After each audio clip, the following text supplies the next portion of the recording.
അധ്യായം 3. അക്കാലത്ത് സ്നാപക യോഹന്നാൻ യൂദയായിലെ മരുഭൂമിയിൽ വന്ന് പ്രസംഗിച്ചു.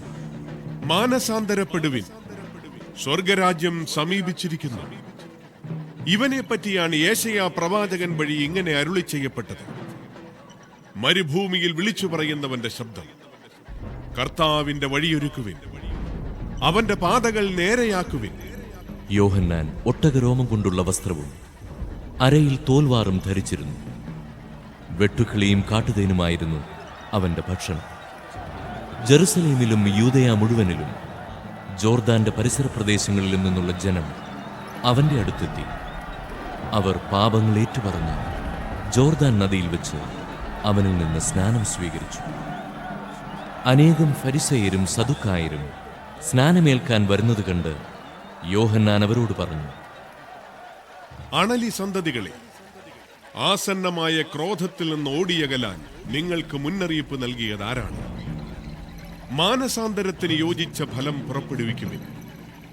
ഞങ്ങൾക്ക് പിതാവായി അബ്രാഹമുണ്ടെന്ന് പറഞ്ഞ് അഭിമാനിക്കേണ്ട. ഈ കല്ലുകളിൽ നിന്ന് അബ്രാഹത്തിന് സന്താനങ്ങളെ പുറപ്പെടുവിക്കുവാൻ ദൈവത്തിന് കഴിയുമെന്ന് ഞാൻ നിങ്ങളോട് പറയുന്നു.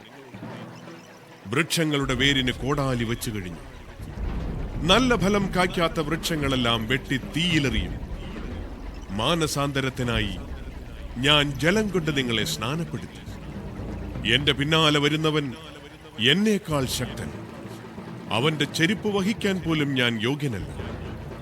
അവൻ പരിശുദ്ധാത്മാവിനാലും അഗ്നിയാലും നിങ്ങളെ സ്നാനപ്പെടുത്തും. വീശുമുറം അവന്റെ കയ്യിലുണ്ട്.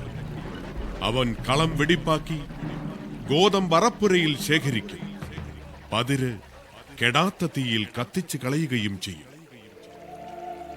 യേശു യോഹന്നാനിൽ നിന്ന് സ്നാനം സ്വീകരിക്കാൻ ഗലീലയിൽ നിന്ന് ജോർദാനിൽ അവന്റെ അടുത്തേക്ക് വന്നു. ഞാൻ നിന്നിൽ നിന്ന് സ്നാനം സ്വീകരിക്കേണ്ടിയിരിക്കെ നീ എന്റെ അടുത്തേക്ക് വരുന്നുവോ എന്ന് ചോദിച്ചുകൊണ്ട് യോഹന്നാൻ അവനെ തടഞ്ഞു. എന്നാൽ യേശു പറഞ്ഞു, ഇപ്പോൾ ഇത് സമ്മതിക്കുക. അങ്ങനെ സർവ്വനീതിയും പൂർത്തിയാക്കുക നമുക്ക് ഉചിതമാണ്. അവൻ സമ്മതിച്ചു.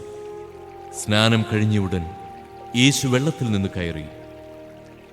അപ്പോൾ സ്വർഗം തുറക്കപ്പെട്ടു. ദൈവാത്മാവ് പ്രാവിന്റെ രൂപത്തിൽ തന്റെ മേൽ ഇറങ്ങി വരുന്നത് അവൻ കണ്ടു.